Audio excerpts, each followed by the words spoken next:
salo-salo sa hapag. Pagsapit ng Noche Buena, mahiwaga ang paligid. Samot-sari nakasabit, mga batang umaawit. Sa gabi ay sinusulit, kapalit ay aginaldong kulay ube. Tsokolate, manong candy, meron din namang pasobre. Bukod tangi ang Pasko sa Pinas, mapaaraw o gabi nakaabang kay Santa Claus. Pakilagyan mo na ang medyas ko kahit palyado na rilo. Basta't galing sa'yo ay sapat na sa'kin ang pamasko. Sa amang sulok ng mundo, ipagdiwang natin ang Pasko.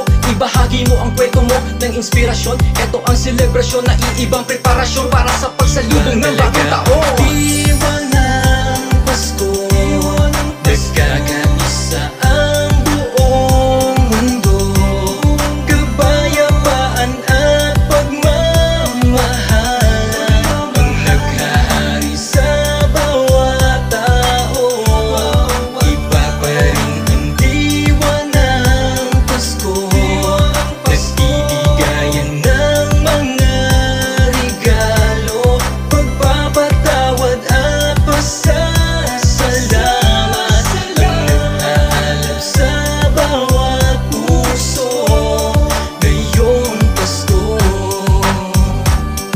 Tamaan nyo na ba ang lamig na simoy ng hangin? Tila ba isang hudyat na ang Pasko'y paparating? At sariwang hangin ang bubungan sa pagising. Kaarawan ni Kristo ay ating sariwang. Kay sarap pagmasdan na ang lahat ay masaya, at ang bawat isa ay abala sa paggawa ng dekorasyon at parol na nakasabit. Ang buong pamilya sama-sama sa pagsapit ng Pasko, at sa hapagkainan salo-salo habang ang iba nagbabalot pa ng mga regalo. Naway ngayong Pasko lahat tayo'y magkasundo, maghari nawa ang kabutihan sa bawat tao, na may pagmamahalan at kapayapaan sa bawat tahanan. Iwasan ang hidwaan, yan ang diwa ng Pasko. Dapat lagi niyong tandaan na kahit hindi Pasko, lahat tayo ay maligaya. Diwa ng Pasko, nagkakaisa ang buong mundo.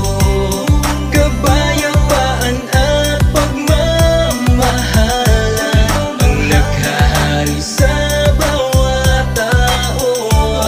Iba pa rin ang diwa ng Pasko, nagbibigayan ng mga regalo, pagpapatawad at pasasalamat ang nag-aalab sa bawat puso ngayong Pasko.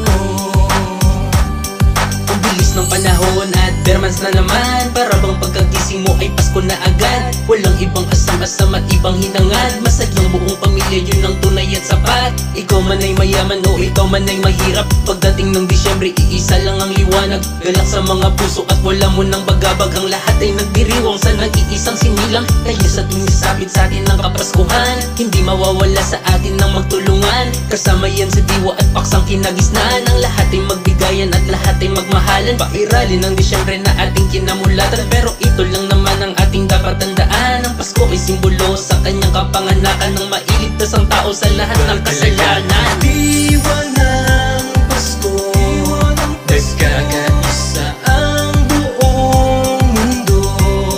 Kapayapaan at pagmamahal ang naghahari sa bawat tao. Iba pa rin ang diwa ng Pasko, nagbibigayan ng mga regalo, pagpapatawad at pasasalamat ang nag-aalab sa bawat puso ngayong Pasko. Wait lang, ano yan? Ba't parang ang gaan? Di mapaliwanag aking nararamdaman. Hindi tumatawa pero merong kasiyahan. Ganto talaga siguro pag merong pagmamahalan. Sa mamamayan dapat ipamalas yan.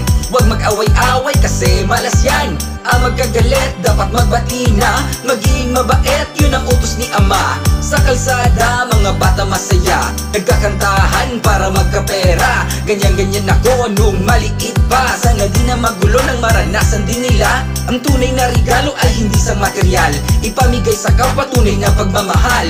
Oo, sa pagkain ay mabubusog ka, pero pag matulungin sa puso nakakataba.